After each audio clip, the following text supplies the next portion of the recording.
আসসালামু আলাইকুম সবাইকে শুভেচ্ছা। আজকে আমি যে টিউটোরিয়ালটি নিয়ে হাজির হয়েছি সেটি হচ্ছে কিভাবে আমরা পত্রিকা থেকে অর্থাৎ ইংরেজি পত্রিকা থেকে ভোকাবুলারি ফাইন্ড আউট করব। তো অনেকেই বলে থাকেন যে ইংলিশে কিভাবে ভালো করবে। তো ইংলিশে ভালো করার জন্য আমাদের প্রথমত যেটা জরুরি সেটা হচ্ছে ভোকাবুলারি, অর্থাৎ ইংরেজি শব্দের বাংলা অর্থ আমাদেরকে জানতে হবে। তো এই ভোকাবুলারির জন্য আমরা অনেকেই বলে থাকে আমাদেরকে যে অনেকগুলো বই আছে, বিভিন্ন বাজারের বই বা অনেক ধরনের বই আছে। আসলে বই ফলো করে বা বই থেকে মুখস্থ করে যতটা না ভোকাবুলারি আয়ত্ত করা যায়, পত্রিকা পড়ে তার চেয়ে অনেক বেশি এবং ভোকাবুলারি আয়ত্ত করা যায় এবং এটা অনেক বেশি ইফেক্টিভ হয়। তো এখানে আপনারা দেখতে পাচ্ছেন একটি পত্রিকা, এটি একটি বাংলাদেশের জাতীয় ইংরেজি দৈনিক ডেইলি স্টার। তো প্রথমে আমরা ভোকাবুলারি কিভাবে পত্রিকা থেকে ফাইন্ড আউট করব সেটাই দেখাবো। আমরা যে পত্রিকাটা পড়ব সেটা হচ্ছে প্রতি সপ্তাহে যদি আমরা একটা পত্রিকা নিই তাহলেই হয়ে যায়, অর্থাৎ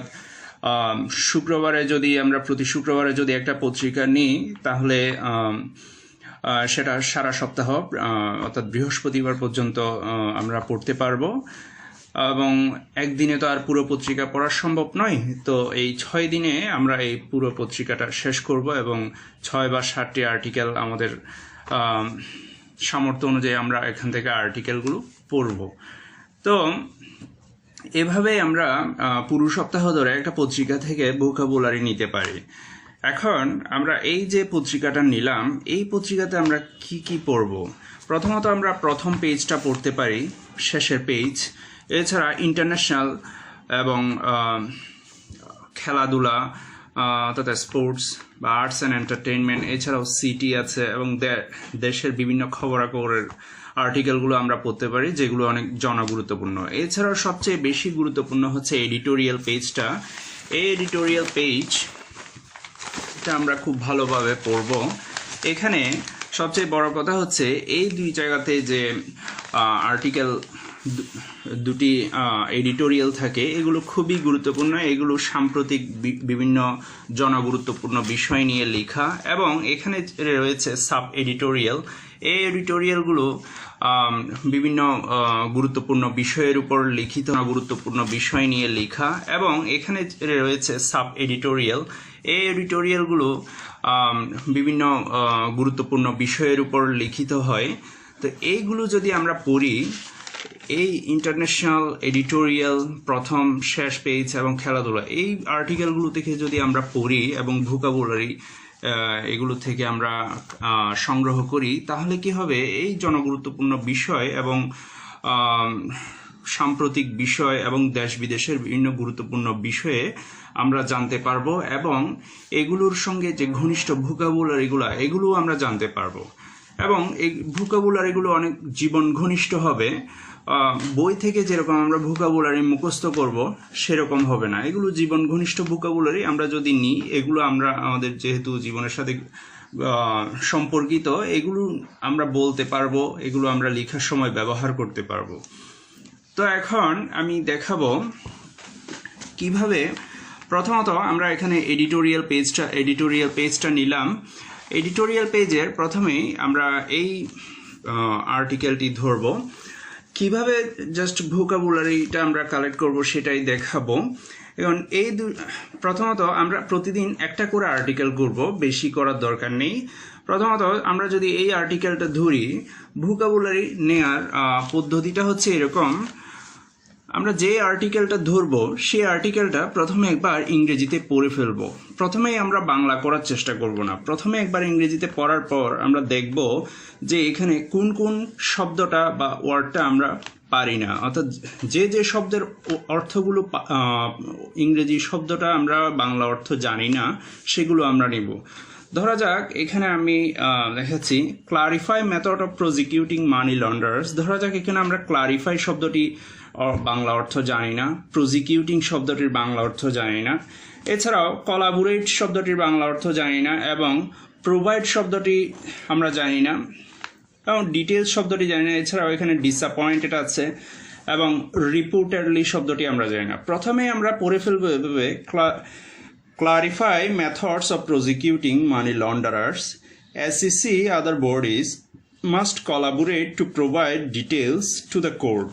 We are extremely disappointed to learn of the failures of the Anti-Corruption Commission and other government agencies in submitting detailed information about money, and HC branch has been holding hearings on suo motu rule and writ petition for the prosecution of money of the failures of the Anti-Corruption Commission and other government agencies in submitting detailed information about money, and HC branch has been holding hearings on suo motu rule and writ petition for the prosecution of money launderers over a year now. ধরা যাক আমরা এতটুকু পর্যন্ত এই আর্টিকেলটি পড়লাম। এখন এই আর্টিকেলটি পড়ে দেখলাম যে আমরা এই যে শব্দগুলোর নিচে আমরা আন্ডারলাইন করেছি, অর্থাৎ ক্লারিফাই শব্দটি আমরা জানি না, এটার নিচে আমরা আন্ডারলাইন করলাম, প্রসিকিউটিং এর নিচে আন্ডারলাইন করলাম, কোলাবোরেটের নিচে আন্ডারলাইন করলাম, প্রোভাইডের নিচে আন্ডারলাইন করলাম। ধরা যাক এই শব্দগুলোর বাংলা অর্থ আমরা জানি না। এখন এই শব্দগুলো আমরা একটা নোটপ্যাড বা ডায়েরি মেনটেন করব। এই নোটপ্যাডের মধ্যে আমরা লিখে ফেলব। এখন এখানে আমি দেখানোর সুবিধাতে আগে কিছু শব্দ লিখে রেখেছি। ধরা যাক এখানে আরেকটা শব্দ লিখলাম, সেটা হচ্ছে প্রোভাইড, প্রদান করা। অর্থাৎ এই ইংরেজি শব্দগুলো আমরা এভাবে তারিখ অনুযায়ী ইংরেজি শব্দগুলো লিখব এবং এই শব্দগুলোর বাংলা অর্থ আমরা ডিকশনারি থেকে খুঁজে বের করে এই ইংরেজি শব্দের বাংলা অর্থগুলো লিখব। এটা হতে পারে মোবাইল ডিকশনারি বা বইয়ের কোনো ডিকশনারি হতে পারে, যেখান থেকে এই সুবিধা। তো আমরা বাংলা অর্থ লিখার পর শব্দগুলো আবার আমরা এই আর্টিকেলটাতে আসবো, যে আর্টিকেলটা আমরা করব। এই আর্টিকেলটাতে আসার পর এখন যে শব্দগুলোর বাংলা অর্থ আমরা জানতাম না সেগুলো এখন আমরা জানি। এখন আমরা দ্বিতীয়বার আর্টিকেলটা পড়তে যাব, clarify methods of prosecuting money লন্ডারার্স। অর্থাৎ ক্লারিফাই মানে এখানে স্পষ্ট করা বা পরিষ্কার, অর্থাৎ মেথড মানে হলো পদ্ধতি, প্রসিকিউটিং মানে হলো বিচার। অর্থাৎ মানি লন্ডারারদের বিচারের পদ্ধতিটা স্পষ্ট হওয়া উচিত, স্পষ্ট করা দরকার এই লাইনের, সেটাই বলা হচ্ছে। এখন আমরা বুঝে গিয়েছি, যেহেতু আমরা এই ইংরেজি শব্দগুলো যেগুলোর অর্থ আমরা জানতাম না সেগুলোর অর্থ যেহেতু আমরা জেনে ফেলেছি, তাহলে এই লাইনের বাংলা অর্থ করাটা অর্থাৎ বাংলায় ট্রান্সলেট করাটা আমাদের জন্য সহজ হয়ে যাচ্ছে। এখানে সেম আমরা SEC other bodies must collaborate to provide details to the court, অর্থাৎ অ্যান্টি করাপশন কমিশন এবং অন্যান্য সংস্থা মাস্ট কোলাবোরেট সহযোগিতা করবে to provide details to the court, অর্থাৎ কোর্টকে পূর্ণাঙ্গভাবে সহযোগিতা প্রদান করবে। তাহলে যেহেতু কোলাবোরেট, প্রোভাইড, ডিটেলস এই শব্দগুলোর বাংলা অর্থ আমরা জানি, তাহলে এই লাইনটার সহযোগিতা প্রদান করবে। তাহলে যেহেতু কোলাবোরেট, প্রোভাইড, ডিটেলস এই শব্দগুলোর বাংলা অর্থ আমরা জানি, তাহলে এই লাইনটার বাংলায় ট্রান্সলেট করা আমাদের জন্য সহজ হয়ে যাচ্ছে।